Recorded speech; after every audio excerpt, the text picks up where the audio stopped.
आसन, tree pose, ये खड़े होके किए जाने वाले आसनों में से एक है। इस आसन को करते वक्त हमारे शरीर की आकृति एक पेड़ के भांति हो जाती है, इसीलिए इसे ट्री पोज कहा जाता है या वृक्षासन कहा जाता है।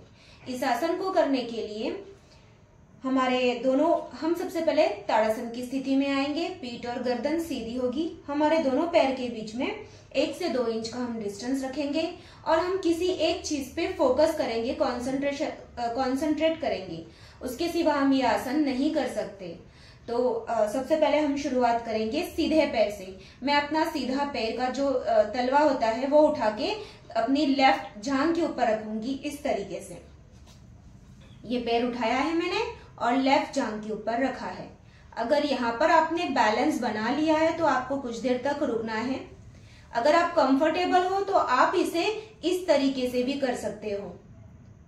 अपने दोनों हाथों को सामने की तरफ जोड़ा है मैंने और अगर आप इस तरीके से बैलेंस बना सकते हो तो इस तरीके से बैलेंस बनाना है। यहाँ आप अगर कंफर्टेबल हो तो सांस लेते हुए आपको दोनों हाथों को ऊपर करना है और नमस्कार मुद्रा में जोड़ना है। यहाँ पर आपको 20 से 30 सेकेंड तक रुकना है।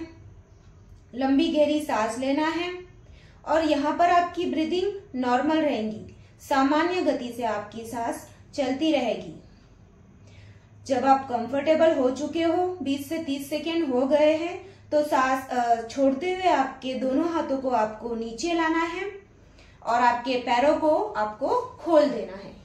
अब यही प्रैक्टिस हम दूसरे लेग से भी करेंगे, दूसरे पैर से भी करेंगे।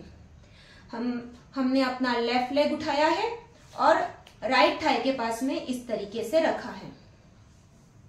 यहाँ पर जब हमारा बैलेंस बन चुका है तो हम सांस भरते हुए अपने दोनों हाथों को ऊपर लेंगे और नमस्कार मुद्रा में ज्वाइन करेंगे।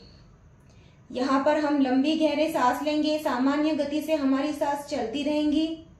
20 से 30 सेकेंड हो जाने के बाद में सांस छोड़ते हुए हम दोनों हाथों को इस तरीके से नीचे लेकर आएंगे और अपने पैरों को भी हम खोल देंगे।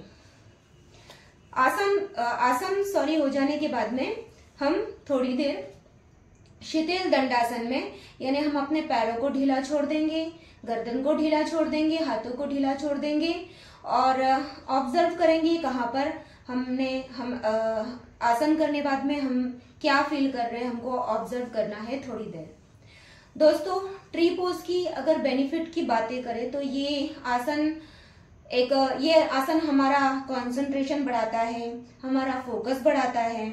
उसके बाद में ये हमारी स्पाइन को खींचता है, मजबूत करता है, हमारे एंकल जॉइंट्स को मजबूत करता है, हमारे जो पैरों के पास जांघों के ऊपर जो फैट है उसे कम करने में ये मदद करता है।